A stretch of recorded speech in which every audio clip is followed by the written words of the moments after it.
On tonight's episode of Obscured Reality, come take a journey back in time to 1973, Pascagoula, Mississippi, and let's visit the alien abduction of Charles Hickson and Calvin Parker. Could there be a reasonable explanation for this event, or were they really abducted by 3 aliens? Come find out with us. Sit down, sit back, relax, and join us on our journey through Obscured Reality.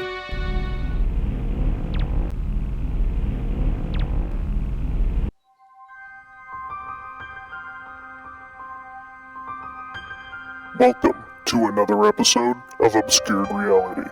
Join your hosts, Mark and Stephanie, as they take you through a journey of the extraordinary, bizarre, and often frightening world of the unknown. Explore topics of the paranormal, UFOs, alien abduction, lost civilizations, mythical monsters, and other unexplained mysteries. Come along with us as we transcend into another dimension of obscured reality. Welcome back to Obscured Reality. I'm your host, Mark. And joining me again, I don't know how many weeks in a row now it's been, your co-host, Stevie. How's it going? Hi, good. I'm getting used to the name, so I figured the other night, I'm like, that's what she wants. I have to just do it. I know I'll get used to it in no time. I just gotta get used to it. I've gotten mixed reactions it's like if I told on you, it. hey, yeah, I think it's because it's a slightly uncommon name for a female, and I'm just not used to it, right? Like if I said, hey, start calling me Joe, you're gonna be like, yeah, but fuck? Joe is not an actual nickname for you. Oh, start calling me Christine. Whatever. But no, harder, so I've had right? mixed reactions even from customers when they're like, what's your name? I'm like, it's Stevie. And they're just like, some of them will be like, oh, that's a pretty name. Others will be like a guy. And I'm like, no, like Stevie Nicks, but okay. Have a good day. So that's what I relate it to. That's what I relate it to is Stevie Nicks. Yeah. That's the only other female I've heard of with that name. So that's what I relate it to. There's actually a narrator, commentary host of a morning show that I really, really like, Good Mythical Morning. And she is Stevie. And that's kind of part of the reason why, because I really like her. She's funny. And I was like, Stevie. And like, she really is a Stephanie like me. So I was just like, you know what? In a world full of Stephanies, I'm going to be a Stevie. Yeah, hey. Because there's so many. That works. There's so many. Like, who doesn't know a Stephanie? Like, really? Yeah. Or more than one, for that matter. There's a lot. Unfortunately. There's a lot. Well, what kind of topic you want to do tonight? I got one set up. I'm just curious what you want. Oh, it's not going to change, but I'm just curious. I like the surprise. So that's why I try not to tell you too much about what I'm bringing to the table when I do have something, because I really enjoy that element about this. Yeah. Well, I don't know if you're aware, south of the border from our country, abductions are at an all-time high, drug cartels, all that stuff. Yeah, I have heard about that. Scares me out. I never want to go down there. Wife went down there like a year ago with her sister. Her sister wanted to go down. It was not on a resort. She said, but it is a resort, but it wasn't. It was like a house had to do with yoga and all this stuff. And I'm like, even the resorts going from the airport to the resort, like there's issues. I mean, people have been snatched literally over the borders. So right. And well, they fly, of course, but still. And then you hear about all this stuff in the news recently, and I'm like, man, these abductions and all this stuff, and those 3 people, that was unintended, and which is like, come on. So, I start thinking about, like, man, I'm not trying to make light of the topic I'm going to bring up tonight, but I'm 99.9999% sure I was almost abducted as a kid, kidnapped. Out in front of my home, we lived on the street that turns into the track from the main street, and I was a kid. My dad had mounted a basketball hoop up above the garage. So I was out there one day playing basketball, And I think it was around a holiday or there was something big going on because there was tons of cars parked on the street.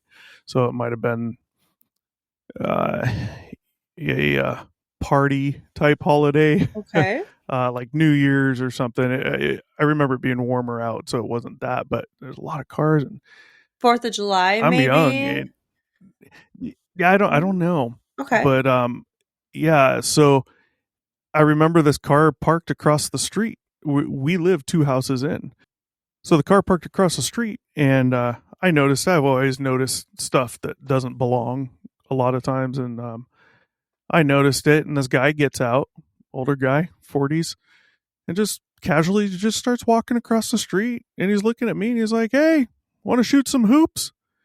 I was like, "WTF? What?" Dude, I ran inside. My parents are sitting there on the couch watching a game, like a basketball game. Mm-hmm. And I'm like, so blah, blah, blah. I told my dad what's going on.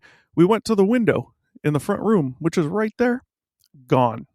Guy's gone. Car's gone. I'm like, dude fucking yeeted himself out of there. Yeah, I wonder like Hmm. like would I even be alive today or would I not be alive? And if I am alive, would I be totally just mentally screwed? I mean, because who knows what the hell, right? I mean, so what serial killers were active in your area around that time? Like known ones or shit? Honestly, there's probably a lot of unknown ones, really more than known. But that's terrifying, especially if it was like it makes John me Wayne think of Gacy. JC Lee Dugard. Yeah. As we both named makes me. ones, yeah. Yeah, well, you know her. Like, she was actually alive the entire time and found, and like, Jesus, man.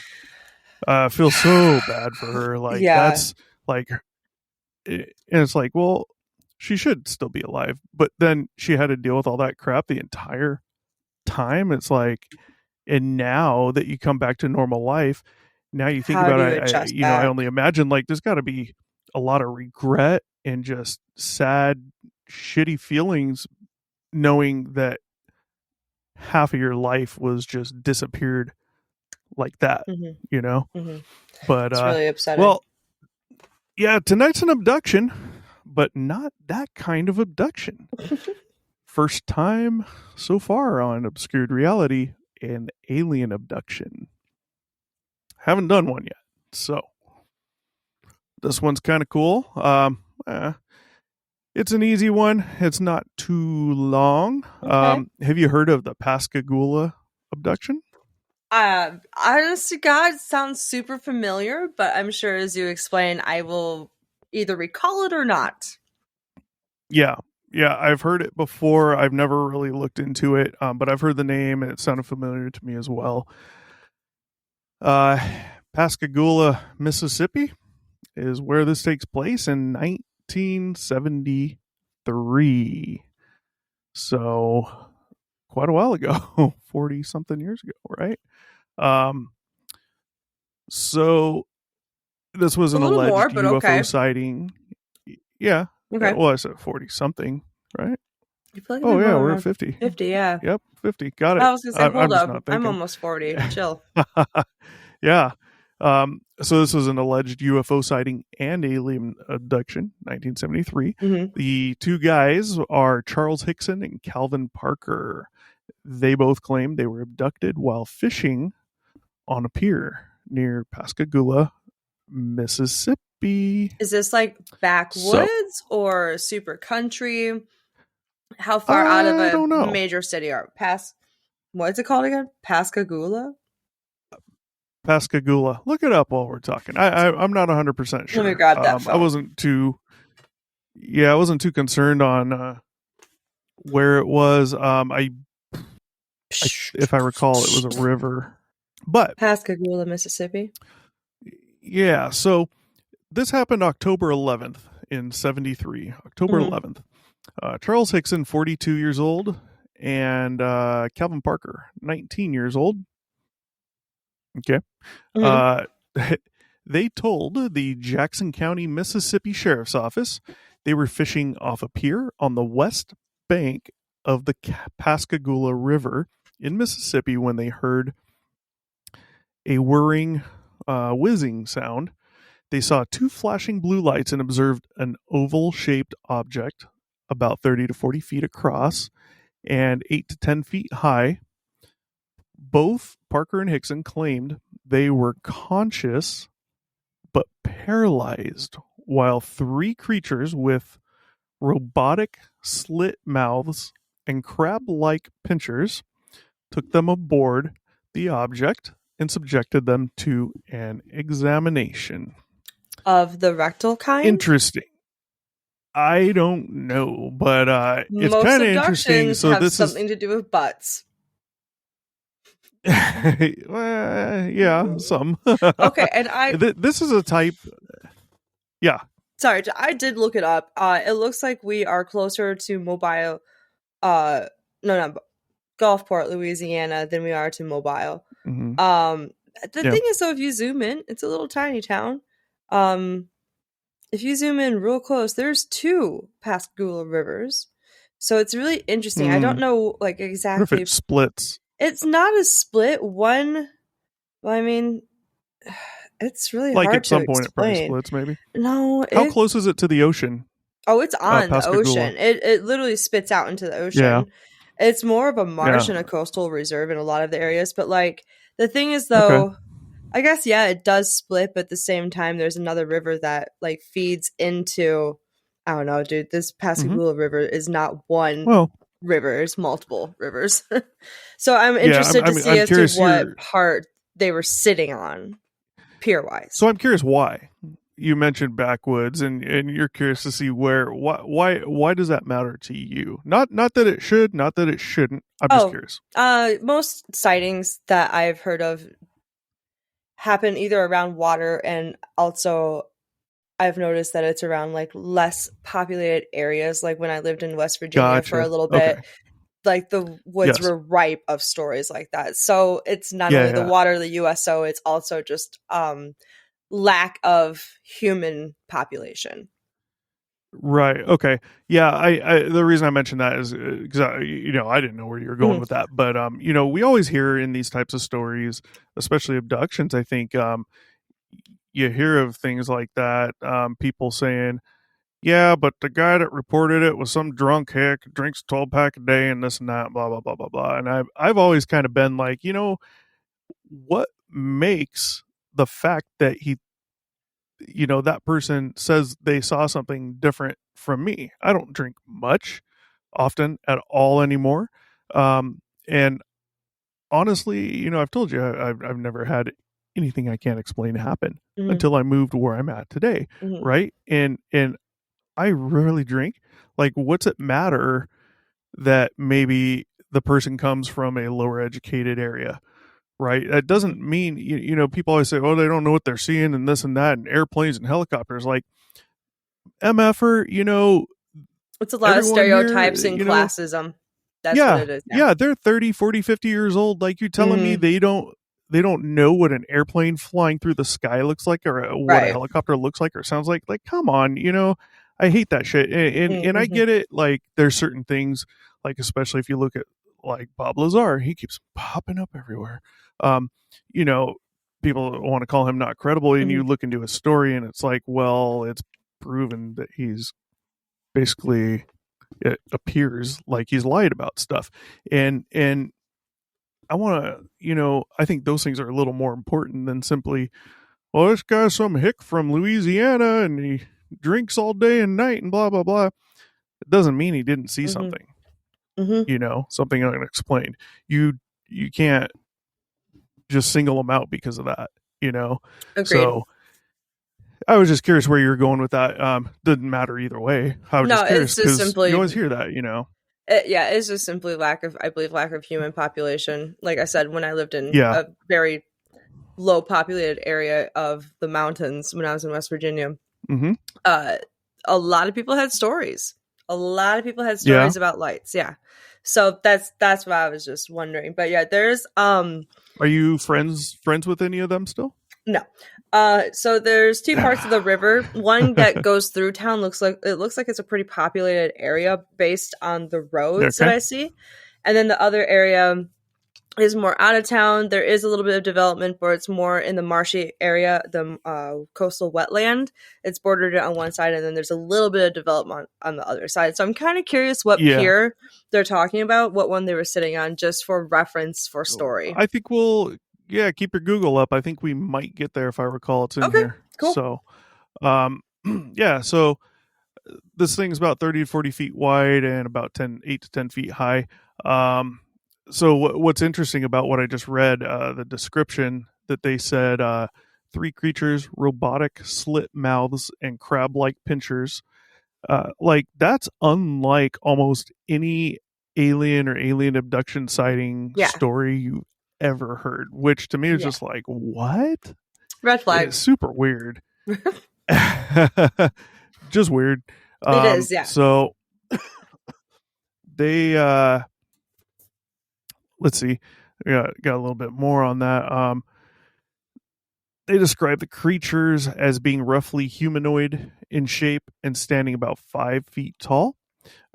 Creature's skin was pale in color and wrinkled, and they had no eyes that the men could discern, and slits for mouths. Their heads also appeared connected directly to their shoulders with no discernible neck. There were 3 carrot-like growths instead, one where the nose would be on a human, the other 2 where ears would normally be. Weird. So, boing. I have boing, one just heck of an weird image in my head. Yeah, I'll pull one up for you in a minute here. I think I might have found the pier, by the way. Okay. The beings had lobster-like claws at the ends of their arms and seemed to have only one leg. Hickson later described the creatures' lower bodies looking as if their legs were fused together, ending in elephant-like feet. Hickson also reported that the creatures moved in mechanical, robotic ways. So I have a picture for you. I'm going to bring it up here. Okay, I was going to say, because what we got. Does this match what's in my head? Because I don't think it will. We're going to find out. Let's pull it up right now. And just kidding. We're going to pull it up right now. All right, there we go. Now, obviously, this one, this rendition has 2 legs. So my guess is this looks kind of like what they described. Just picture kind of one leg creased in the middle, maybe. So it looks like 2, but hooked together. Other than that, that's not what they described. Picturing. Okay. This kind of makes me think of more like a reptilian like description, even though it'd be more amphibian, I guess. But I also think of when I listen to that description, I read it, I think of like multiple different kinds of sea animals and fish combined. Mm-hmm. You know, slit like mouth. I'm thinking of like a stingray, a bat ray. Right. Obviously the crab like pinchers. Crabs even have a slit mouth. Sorry. Yeah. So don't let that happen again. Just weird. Much different description than we usually hear. So, publicity and later activities, and this is just to take in. I'm not saying anything for or against it, but following the incident, Hickson gave interviews and lectures. He appeared on television. He appeared on television, including an episode of the game show To Tell the Truth in 1974, claimed additional encounters with aliens, and in 1983 authored a self-published book, UFO Contact at Pascagoula. Parker later attended UFO conventions, and in 1993 started a company called UFO Investigations to produce television stories about UFOs. So that's in there for a reason. Yeah. So I mean, this is what a lot of people look at when they're considering credibility, right? Is the person making money off it, or are they trying to type deal, because obviously you're going to off some of definitely this. Making money off of it, and the fact that people were like, "Oh yeah," and ran with it. I mean, yeah, it was the 70s. They were doing a lot of drugs, and I'm sure this sounds like this guy was as well. That sounds like a bad trip while fishing. That's kind of what I thought, because I'm thinking of like these 3 or 4 different sea creatures combined together to create this thing. I'm like, the more you described the more like a bad trip it started to sound like. Could be, you never know. You look at the publicity and stuff, and it's like immediately what this happened 73, so maybe not immediately, but he did very quickly start doing interviews and lectures and appearing on TV. The lectures got me. The game show. To tell the truth. Okay, so seriously, like this game show, to tell the truth, like did you have to take a lie detector test on it, or did people like guess from a panel of stories like which one was the truth and what ones were lies? Like I don't understand the premise of this game show, I guess. You know what? Handy dandy I don't Google. know. I've never looked into it, but I mean, yeah, I've never looked into the game show. I don't really care about the show. They're just including that show. So there was other things. I am just kind of curious though to see if like people were truly tested on their true stories. Yeah, well, it's just a celebrity panel. There's no like, it's just okay. Anyways, and what do lie detectors and all that matter for something like this? Anyways, I mean, hey, let's go back to Lazar real quick. There was a lot of questionable activity regarding the lie detectors, the polygraphs he took, yet you'd probably consider him, I think most would probably consider him more credible than these 2 guys. Yet his story is full of verifications proving the opposite of what he's saying, proving, showing that he's lying. So you don't know, it's like, it's really hard to tell, but I don't know. We'll get through this and see where we're at. Because there's something interesting coming up. Not too interesting, but interesting nonetheless. We'll see. For me, it kind of, when I was going through this, it kind of didn't necessarily switch my thinking, but it definitely made me think. So skepticism. Aviation journalist and UFO skeptic, we've all heard of Philip Klass. He found discrepancies in Hickson's story. It's not really saying what they are, but he stated he found discrepancies and noted that Hickson refused to take a polygraph exam conducted by an experienced examiner and concluded that the case was a hoax. Skeptical investigator Joe Nickel wrote that Hickson's behavior was questionable and that Hickson later altered or embellished his claims. Nickel speculated that Hickson may have fantasized the alien encounter during a hypnagogic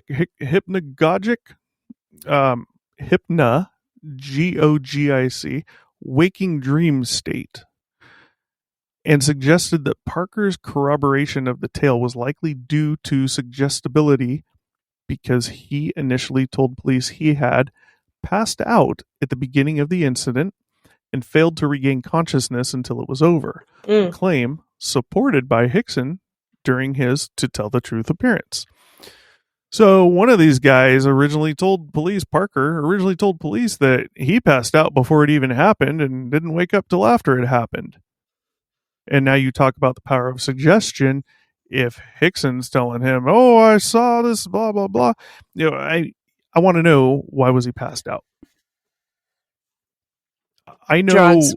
What I'd be doing if I were fishing on a river here, down there, doesn't matter where, at whatever time at night this was, with one friend minimum, I'd be drinking. Oh, yeah. I'd be out camping. We'd be out at a river.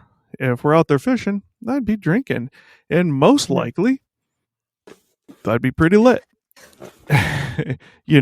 So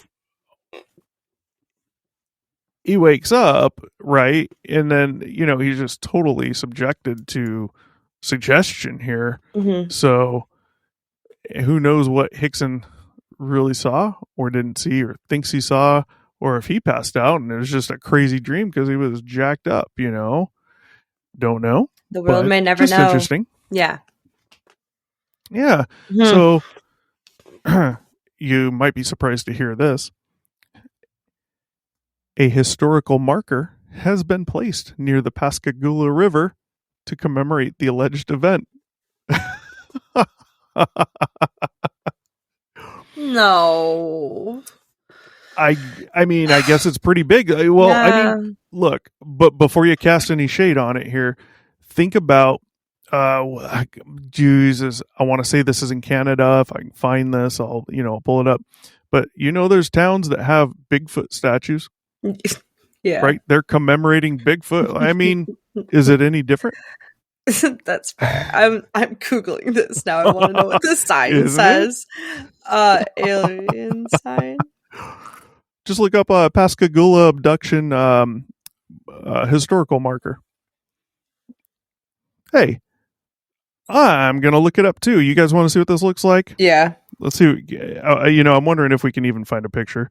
But let's see. Pascagoula abduction historical marker. I'm curious what this is. I mean, it's a nice plaque sitting on two stands. I don't think we're going to read this, but... Oh my God. I found a picture of this. A new witness comes forward with the drawings. The drawings are terrible. Oh my God.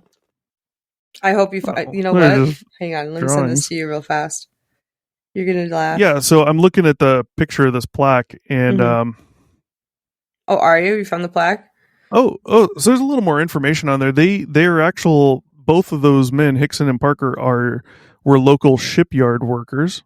They were on the west bank of the East Pascagoula River. So they were between the railroad and Highway 90, the Highway 90 bridge. So if you have your map up there. And it said as dusk fell. So this isn't too much after sundown. Wait, where by the 90 bridge? So it says... they were on the west side, so the west bank of the East Pascagoula River. So you said there was two. Yep. Okay. So whichever one's on the east. I got you. But they were between a railroad and Highway 90 bridge. So there should be a bridge going over the river there. I found 90. Highway I'm 90. looking for the railroad. So I mean, probably pretty close to the bridge. I feel like. So how far does that look from the ocean? That's a shipyard right there. We are just approximate. I would say maybe a mile or two down the river from the actual break into the ocean. Okay. Yeah. Hickson did pass a lie detector test. I'm just reading off this plaque. Keep in mind the other guy, the guy who's known in this world, and saying he refused to take a polygraph that was provided by an experienced person. I'm seeing J. Allen Hynek's name on this plaque. You know who he is? Mm-mm. No, I don't know enough about him to say too much, but he's a professor of astronomy at Northwestern University, and he, I could be wrong. I want to say he passed away, but he was big into this world and studying some of the stuff. He's a leading UFO expert in America. He went to Pascagoula and interviewed them, concluding, "These men have had a very real, frightening experience. They are absolutely honest. They have had fantastic experience." Hickson even appeared on the Dick Cavett Show, a popular late-night TV talk show, and interest in the event went worldwide. I mean, okay, he appeared on that show. What do you mean by saying he even appeared on that show? Well, of course, it was drawing popularity, and we all know TV is in the ratings.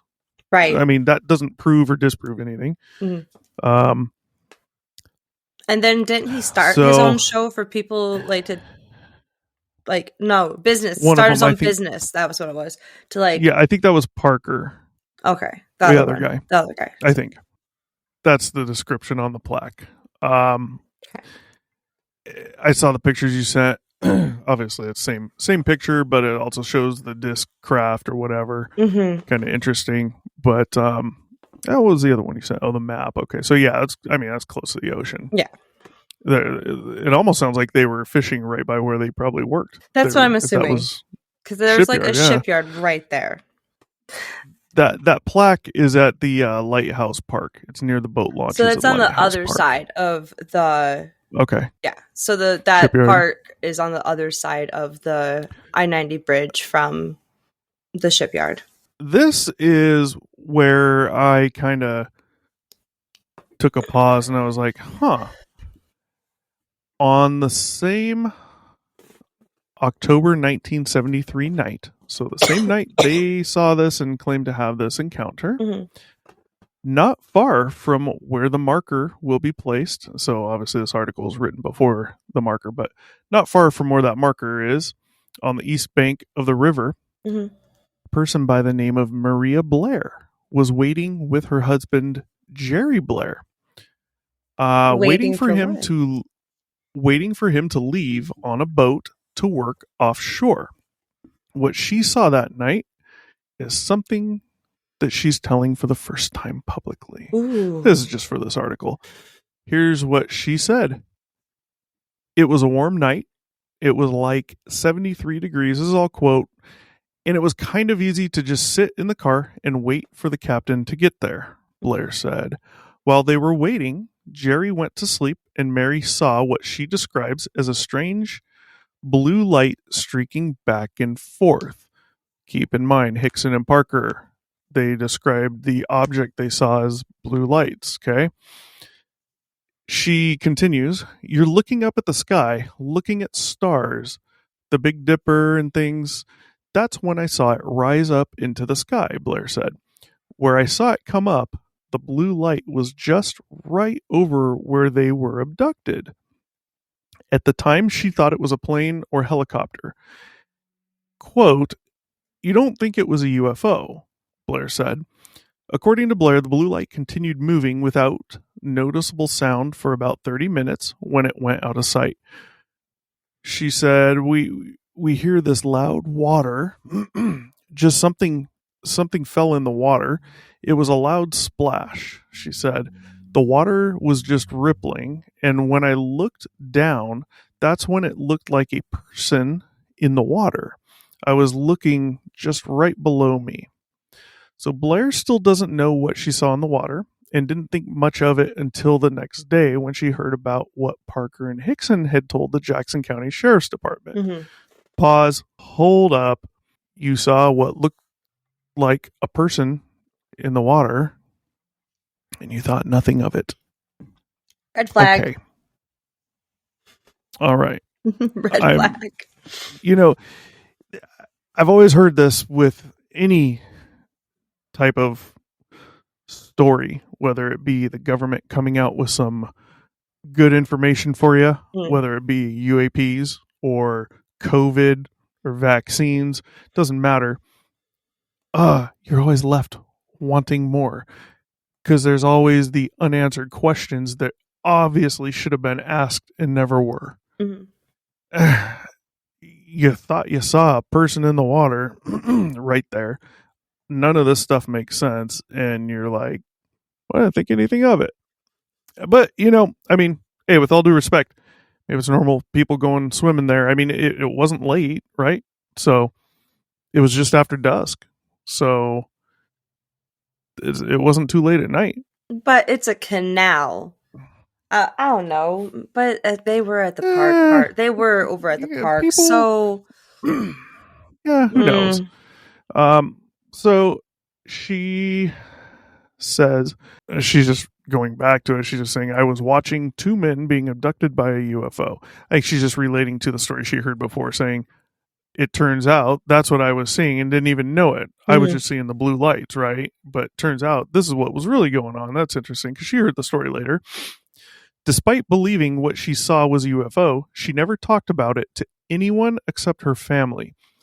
Blair's husband wanted her to keep it quiet. Quote, when she would talk about it, I would tell her to shut up, people are going to think you're crazy. That's what her husband, Jerry Blair, said. He's right, because that's the deal. After seeing a recent media report about the abduction, Blair got the courage to come forward. She said her motivation was to give Calvin Parker and Charles Hickson's story validation. I always wanted to talk to them, just them about it, to let them know that they weren't lying, because they weren't lying, Hickson said. Great reasoning. Yeah, well, I questioned the article because you probably didn't catch it. My last two words were Hickson said, but this is a quote from Maria Blair. And that's not the first grammatical error in this article. This is from WLOX.com. If you go on, I believe it's a news site. I could be wrong on that, but sounds like it would be. I got that from WLOX.com, and that's not the first thing you're seeing, like S's with an apostrophe and another S and things like that, and I'm like, okay. Either someone didn't pay attention in school, or I don't know. Obviously, that's the story. So I'll just point it out again. I definitely thought that was a little more interesting when I found out about the Maria Blair. Unfortunately, it's decades later when she finally comes out and talks. So, the first thing that also comes to mind, if you want to play devil's advocate, she's had plenty of time to reflect on a story from probably very near where she lived and where her husband worked. It was right there. Who knows where they're at in life now? If they're still, well, obviously he's married, he quoted in there, so he's still alive. Who knows why she's trying to jump on that now? Could it be exactly what she said, or could there be other reasons? But it's like, this much time later. But I will say we are also in much different day and age. I don't know exactly when this was where she came out with this, but I believe one of them died. I forgot which one died, but whatever. I think it was more recent, like within the last 5 to 10 years when she came out. And we know with all this UAP stuff, trying to take stigma away, and not that the government's doing a great job or the military's doing a great job with that. They're trying, but it's been the whole community that's helping take that away, referring to Lou Elizondo, Chris Mellon, all those types. So that's good. So there's a good example of why she may have come out now, felt okay to do it now. Doesn't mean it's not real, So I thought that was interesting when I saw that. Adds a little more credibility to it. What do you think about this whole thing? 30 to 40 foot wide craft, 10 feet off the ground. One guy's passed out before and wakes up after. The other guy says, we got abducted by aliens. I mean, what do you think? It's like you said, can't discount it. People say that they saw what they saw, and I respect that. However, I also respectfully completely disagree that any of that happened. It was probably just a bad trip. Like I said, I just respectfully disagree on this one. But again, when you say bad trip, you're referring to drugs versus alcohol rather than alcohol, right?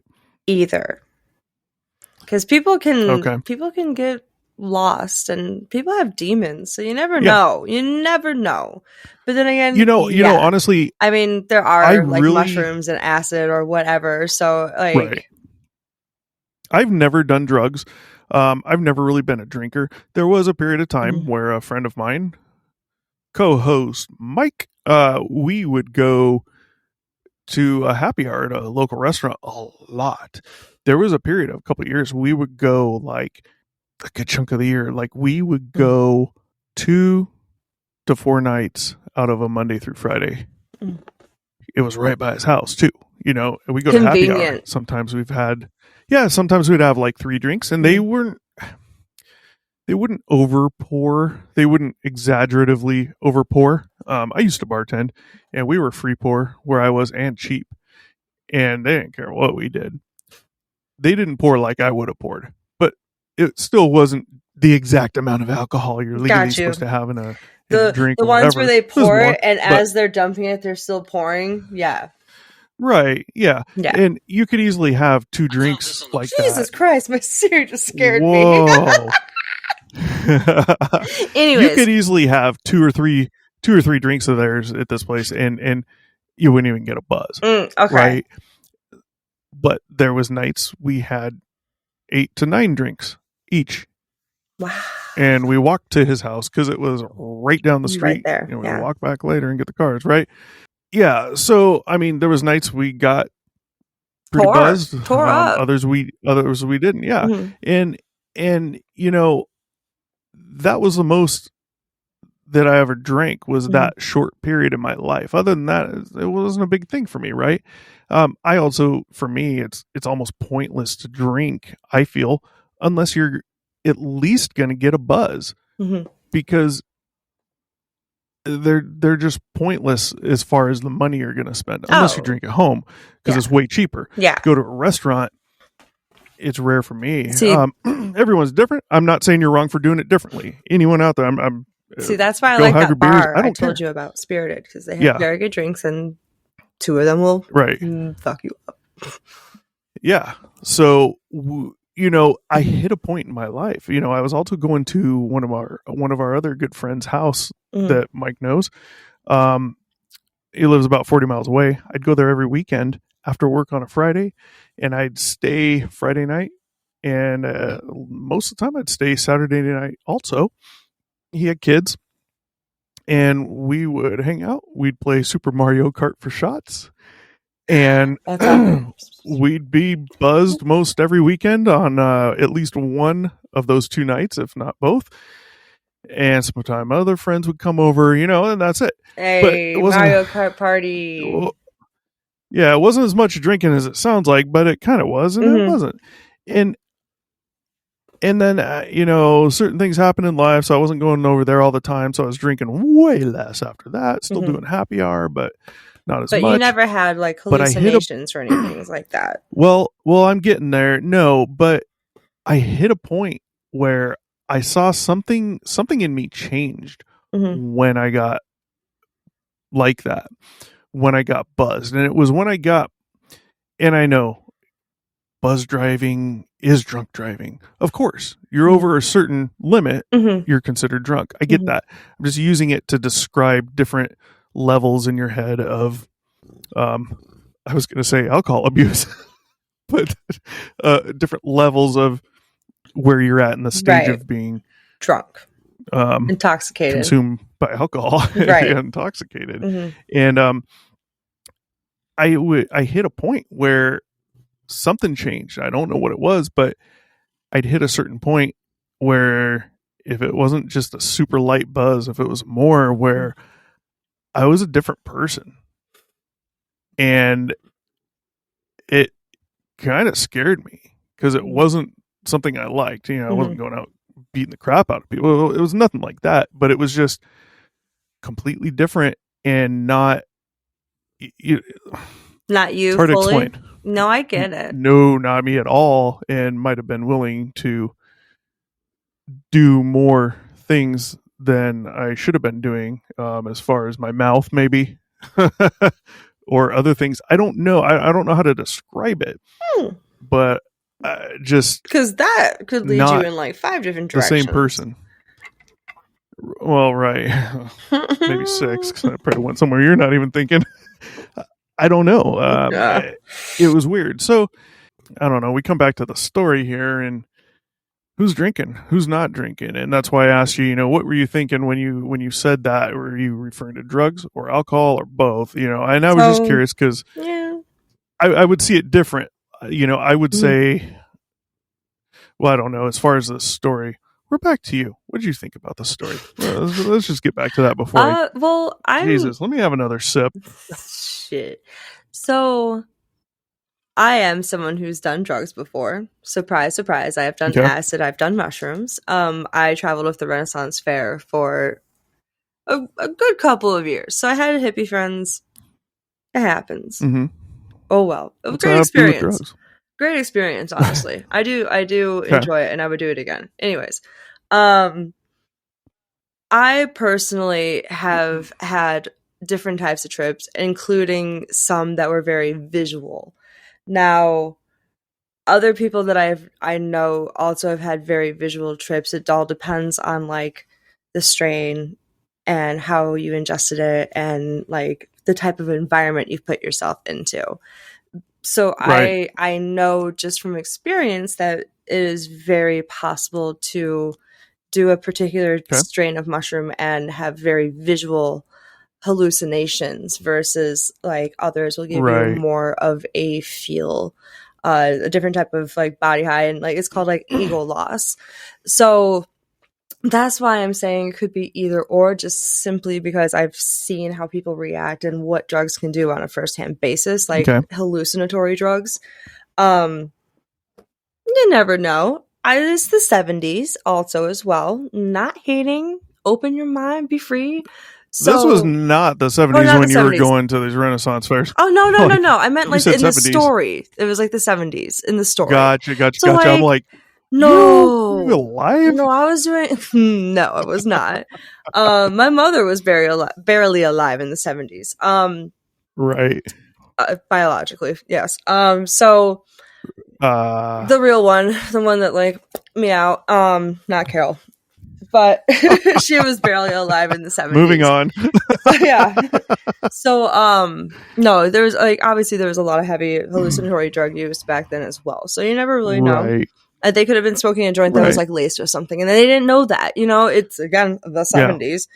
Yeah. But so you want to hear a story? Always. But so that's what I'm saying. Like, that's what I chalk it up to personally. Yeah. Look, I'll tell you a drug story. Yes.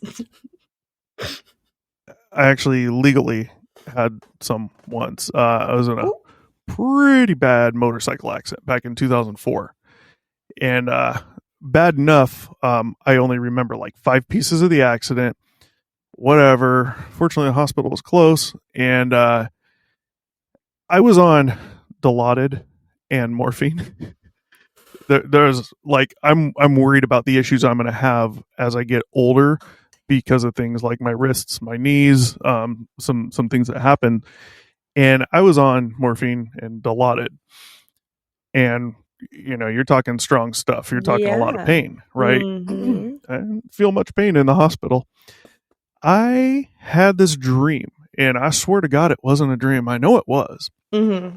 The city I lived in at the time has a lot of money.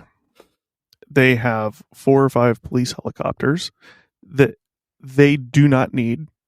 They don't. They barely even have a need for one. Like, it's a very safe city. Oh wow. There's cops are known for bad attitudes there. That type of place. And I mentioned the police helicopters because they would have one up. It seemed as if 24/7, just around the clock. It could be morning time, and you'll hear that thing go by. It could be 9 o'clock at night. They had their own landing pad over off some other street nearby. Not landing at the airport. Obviously, they would for fuel. Other than that, at their own place. I'm like, gee, like they have money. And all the time, basically. Yeah. And basically the amount of crime is so low there that the reason you would see and hear them so much is because they would fly up and down the main streets, 3 or 4 of them, and then the highway, which is just a street down there, PCH, Pacific Coast Highway, just looking for speeders. I know because I got pulled over once from a unit because of the helicopter.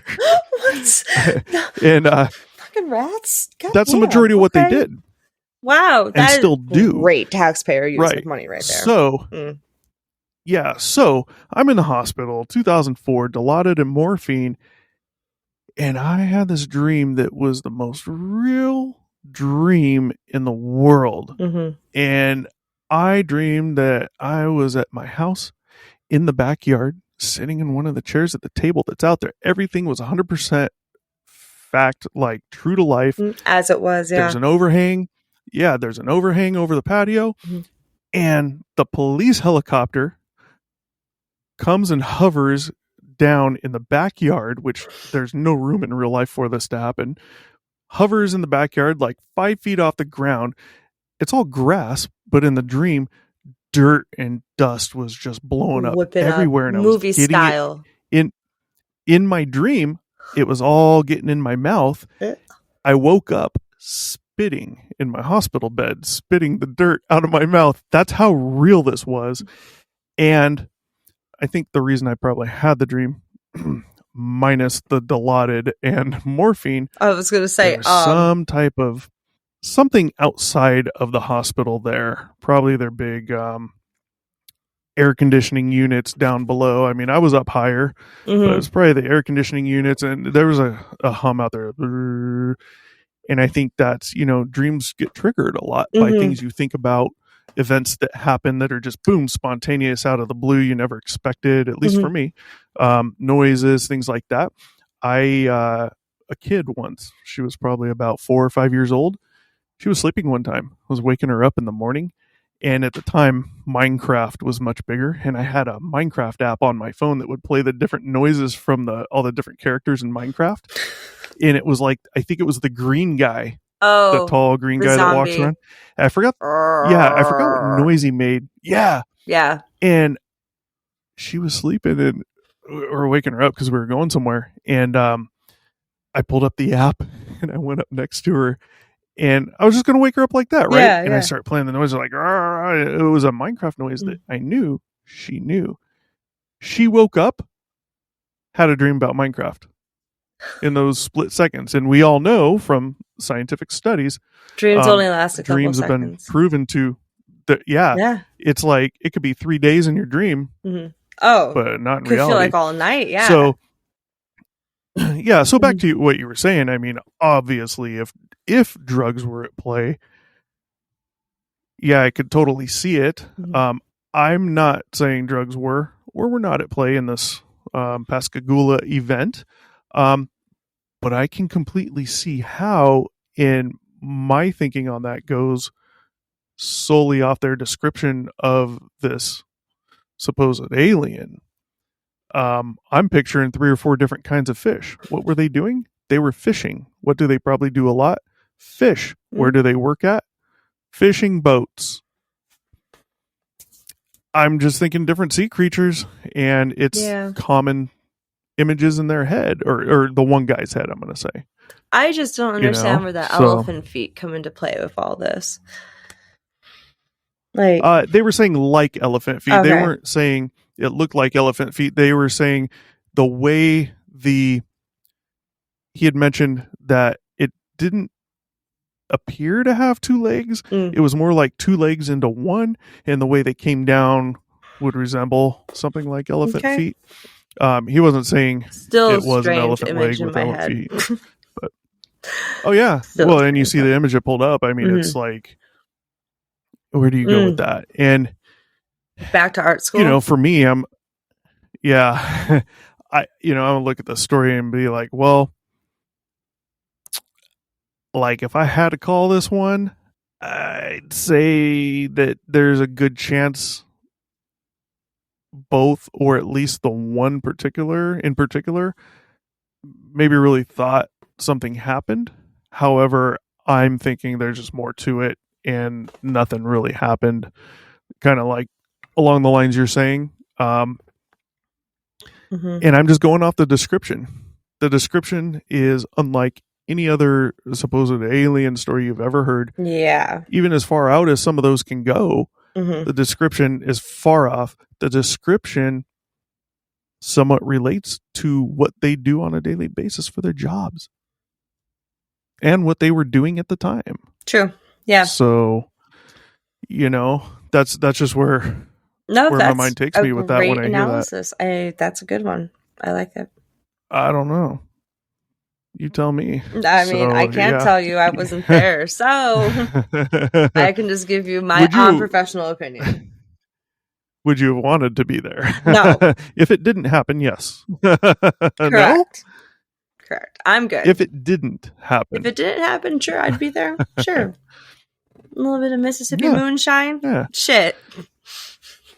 Hey, I'm not into straight alcohol. I couldn't God. do that. I've tried moonshine, but there's actually a moonshine bar like not around for the me. corner from here, and they make their own shine there. It's pretty good. I mean, it's weak shine comparatively to like what you could buy, Yeah. but it's a little hole in the wall fucking bar. It's kind of cute. I've tried some moonshine made at someone's home, out in the back. I mean, like drinking fucking distilled alcohol, man. Ugh. What's that? What's that alcohol that was popular for a period of time? That one that was like 1,000,000 proof. 151 or something? Everclear or something? Everclear, yeah. No. It was like Everclear, I think. Something like that. It just tasted like straight rubbing alcohol. I'm like, no, that was it. Everclear. There's nothing good about this. Ugh. Yeah. There's another one that was like a proof higher than that, and it was like corn grain alcohol. And oh man, you could start a car with that shit. It was bad. Yeah. It might need to coming up soon. Look, so I have a friend who's converted a diesel engine into a engine that runs off of used vegetable oil. Yeah. Not the first. I've heard of it before, and there's a guy that's been trying to get that out, or it's previously awesome. he was, and of course they're not going to let you get that out because there ain't no money in it for them. Nope. But I mean, if you're smart enough to figure it out, like kudos to you. That's incredible, and like the savings that it's genius to me. I wish I knew. I wish I had a diesel to be like, hey, could you do this for me? I got so many Chinese restaurants around here. There's no worry about not having enough vegetable oil. I mean, the only issue is that you have to strain it, but whatever.